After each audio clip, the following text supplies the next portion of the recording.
Shalom, selamat pagi Jemaat GSI Abniel Surabaya yang dikasihi Tuhan dan Jemaat GSJA Anugerah Kemendung yang dikasihi Tuhan. Ada rasa sukacita yang sangat besar pada hari ini kita bisa bertemu di mimbar gemar online. Berkat firman Tuhan pada hari ini saya ambil dari 1 Samuel pasal 8 dan 9.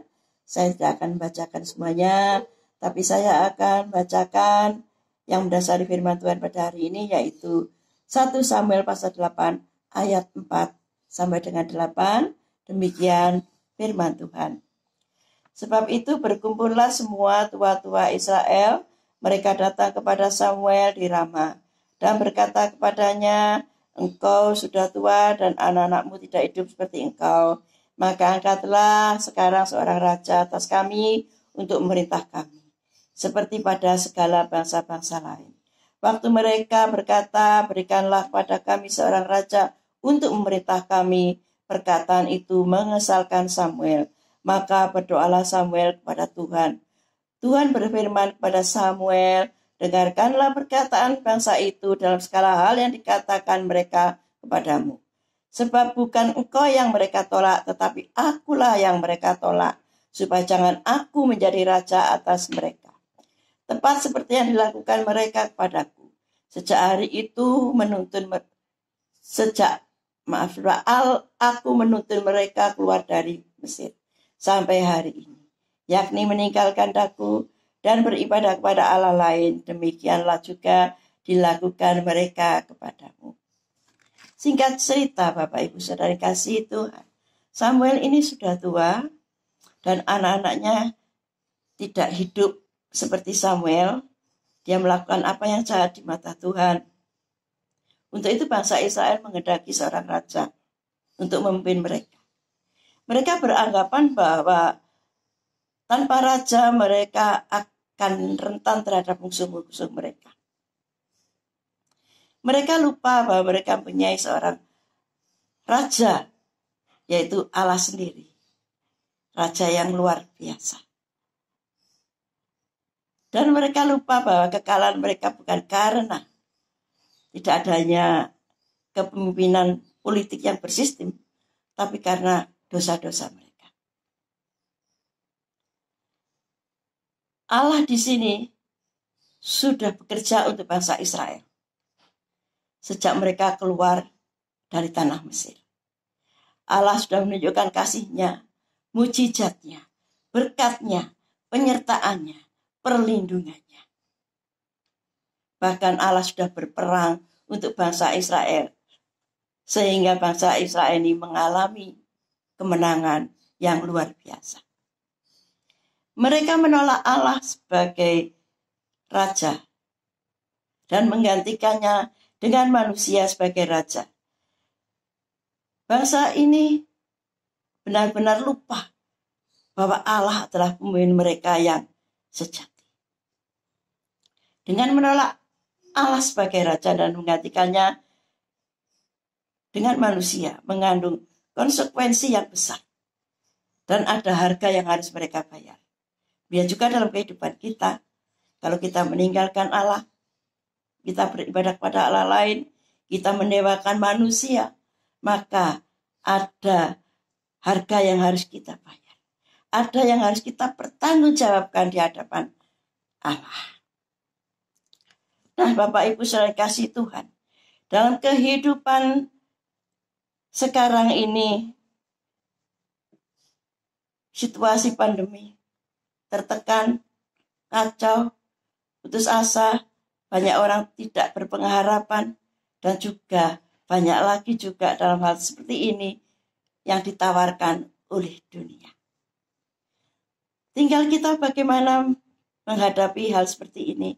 Apakah kita tetap percaya pada Tuhan, ataukah kita akan meninggalkan Tuhan?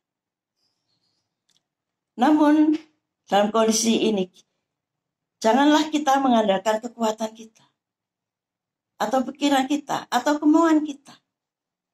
Tapi andalkanlah Tuhan dalam kehidupan kita. Karena Tuhan selalu ikut campur dalam kehidupan kita. Tuhan selalu berbuat baik pada kita.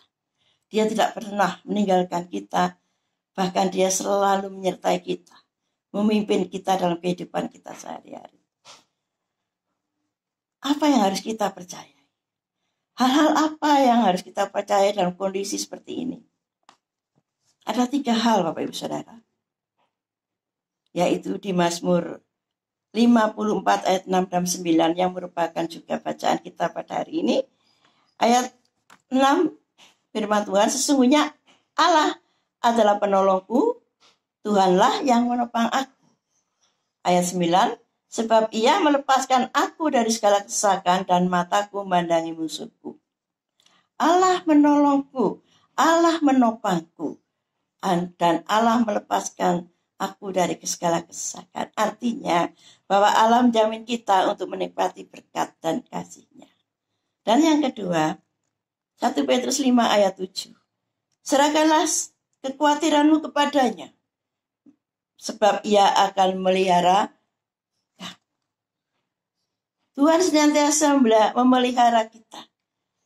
Saat kita khawatir, kita bingung, kita putus asa, sepertinya kita tidak punya harapan, tangan Tuhan senantiasa ada mengulurkan untuk kita. Dan pemeliharaannya selalu sempurna.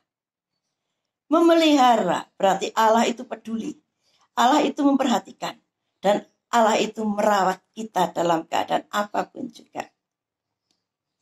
Dan ayat terakhir di Ulangan 31 ayat 8. Sebab Tuhan, Dia sendiri akan berjalan di depanmu. Dia sendiri akan menyertai engkau. Dia tidak akan membiarkan engkau dan tidak meninggalkan engkau. Jangan takut dan janganlah patah hati. Janganlah kita takut dan patah hati menghadapi situasi seperti ini. Kondisi-kondisi yang menekan seperti ini. Kondisi-kondisi pandemi seperti ini. Karena Tuhan berikan suatu pengharapan bahwa Tuhan berjalan di depan kita. Tuhan menyertai kita. Tuhan tidak akan biarkan kita dan Tuhan tidak akan meninggalkan kita. Jadikan Yesus Tuhan di atas segala Tuhan, Raja di atas segala Raja dalam kehidupan kita. Janganlah waktu pekerjaan, hobi menjadi dewa atas kita. Tuhan Yesus memberkati. Mari kita berdoa. Terima kasih Tuhan Yesus atas firman-Mu pada hari ini yang luar biasa, di mana firman-Mu ini menuntun dalam kehidupan kami sehari-hari Tuhan, dalam aktivitas kami. Yesus. Kami bersyukur punya Allah seperti Engkau, Tuhan seperti Engkau, Raja seperti Engkau Tuhan, yang selalu memerintah dalam kehidupan kami dan senantiasa memberikan berkat dan kemenangan pada kami. Terima kasih Yesus, kiranya Kau menyertai jemaat GSJ Abniel dan GSJ Anugerah Kemendung pada hari ini untuk melakukan segala aktivitasnya. Terima kasih Tuhan, terpujilah Engkau Yesus kekal selamanya. Haleluya. Amin. Salam sehat, salam sukacita, tetap semangat. Tuhan Yesus memberkati.